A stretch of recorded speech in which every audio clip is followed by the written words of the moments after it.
మాచవర గ్రామ ప్రజలందరికీ కూడా విజ్ఞప్తి చేస్తా ఉన్నాం. ముందుగా ఇక్కడికి విచ్చేసినటువంటి హైందవ బంధువులందరికీ, మీడియా ప్రతినిధులందరికీ కూడా పేరు పేరున ధన్యవాదాలు తెలియజేస్తా ఉన్నాం. అదేవిధంగా ఈరోజు మహత్తరమైనటువంటి కార్యక్రమం, ఈ యొక్క కార్యక్రమాన్ని మాచవరం మండల హెడ్ క్వార్టర్ అయినటువంటి మాచవర గ్రామంలో నిర్వహించుకుంటా ఉన్నామంటే ఇది మన హిందువులందరి యొక్క పుణ్య కార్యం అని చెప్పేసి ఈ సందర్భంగా మీ అందరికీ తెలియజేస్తా ఉన్నాము. ఈ యొక్క కార్యక్రమం యొక్క ముఖ్య ఉద్దేశం మనందరికీ తెలుసు. మన అందరి చిరకాల వాంఛ అయినటువంటి హైందవ శంఖారావం భారతదేశంలోనే మొట్టమొదటిగా ఆంధ్ర రాష్ట్రంలోనే ప్రారంభిస్తూ ఉన్నారు. మన ఆంధ్ర రాష్ట్రం తర్వాత ప్రతి రాష్ట్రంలో కూడా ఈ హైందవ శంఖారాన్ని విశ్వ హిందూ పరిషత్ వారి ఆధ్వర్యంలో నిర్వహించడం జరుగుతుందని చెప్పేసి ఈ సందర్భంగా మాచవర గ్రామ మండల ప్రజలందరికీ కూడా తెలియజేస్తా ఉన్నాం.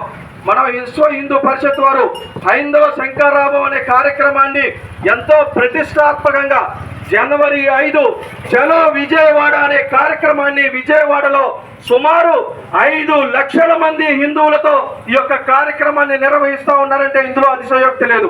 ఇప్పటికే ఈ కార్యక్రమానికి స్వచ్ఛందంగా మేము పాల్గొంటాము అని చెప్పేసి రిజిస్టర్ అయినటువంటి సంఖ్య సుమారు 4 లక్షల పైనే అని చెప్పేసి ఈ సందర్భంగా మీ అందరికీ తెలియజేస్తా ఉన్నాం. ఈ 4 లక్షల మందికి సరైనటువంటి సదుపాయాలన్నింటినీ కూడా విశ్వ హిందూ పరిషత్ వారి ఆధ్వర్యంలో రాష్ట్ర వ్యాప్తంగా వచ్చేటటువంటి ప్రజలందరికీ, హైందవులందరికీ కూడా 4 విభాగాలుగా విభజించడం, ఏ దారి నుంచి వచ్చేటటువంటి నలువైపుల నుంచి వచ్చేటటువంటి వారందరినీ కూడా 4 రకాలుగా విభజించి ఒకరికి కలవకుండా పార్కింగ్ లో అందరూ కూడా కేవలం ఆ హైందవ శంఖారావంలో కలుసుకునే విధంగా ఎవరికి ఇబ్బంది లేకుండా చూసుకున్నటువంటి కార్యక్రమం.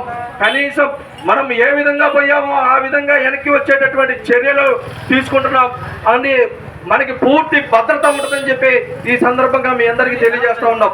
అసలు ఈ హైందవ శంఖారావాన్ని విశ్వ హిందూ పరిషత్ వారు ఎందుకు నిర్వహిస్తున్నారు అన్న సందేహం మనందరికీ కలగవచ్చు. దానికి కోసం హైందవ శంఖారావం మనకి ఎంత ముఖ్యమో, మన ముందు తరాలకి ఎంత ముఖ్యమో, మన భవిష్యత్తుకి, మన భారతదేశానికి నరేంద్ర మోడీ గారు భారతదేశాన్ని విశ్వగురువుగా నిలబెడతా ఉంటే మనం భారతదేశం బయట మనం ఎంతో ఖ్యాతి పొందుతూ ఉన్నాం. కానీ లోపల భారతదేశం ఏ విధంగా కుంటుపడిపోతా ఉంది, దానికి మూలమైన కారణం ఎక్కడి నుంచి నడుస్తూ ఉంది, దానికి అది ఏ విధంగా అరికట్టాలని, దాన్ని ఏ విధంగా మనం ముందుకు తీసుకువెళ్లాలో విశ్వ హిందూ పరిషత్ వారు ఒక కార్యాచరణను చేపట్టడం జరిగింది. దానికి ముఖ్య ఉద్దేశంతోనే ఈ హైందవ శంఖారావం జనవరి 5 విజయవాడలో చలో విజయవాడ అనే కార్యక్రమాన్ని కూడా నిర్వహిస్తూ ఉన్నారు మన విశ్వ హిందూ పరిషత్ వారు. దీనికి దేవాలయాలను పరిరక్షించుకుందాం అని చెప్పే కార్యక్రమాన్ని విశ్వ హిందూ పరిషత్ వారు నిర్వహిస్తూ ఉన్నారు. దీనిలో మనం అసలు ఏమి భారతదేశంలోనే కాదు, మన ఆంధ్ర రాష్ట్రంలో కూడా మనం ఎందుకు ఈ యొక్క కార్యక్రమాన్ని ముందుగా ప్రారంభిస్తూ ఉన్నారు. ఎన్నో రాష్ట్రాలు ఉన్నాయి, కానీ ఇక్కడే ఎందుకు ఆంధ్ర రాష్ట్రం నుంచే ముందుగా ఎందుకు ప్రారంభిస్తున్నారో మనందరికీ తెలుసు. దేవాదాయ ధర్మాదాయ శాఖ అనేది కేవలం మన ఆంధ్ర రాష్ట్రంలో ఉన్నదని చెప్పేసి మీ అందరికీ తెలుసా? కేవలం ఆంధ్ర రాష్ట్రంలోనే దేవాదాయ ధర్మాదాయ శాఖ ఉంది.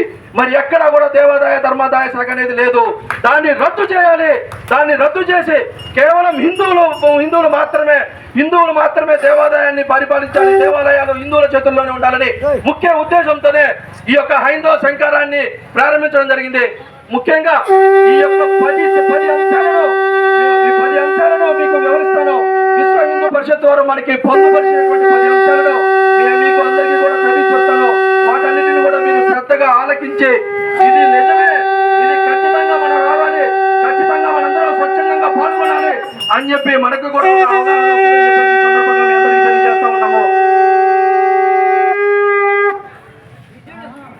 ముందుగా 1వ అంశం, దేవాలయాలలో దేవాదాయ ధర్మాదాయ శాఖలో పనిచేస్తున్న అన్యమత ఉద్యోగులను తొలగించాలి.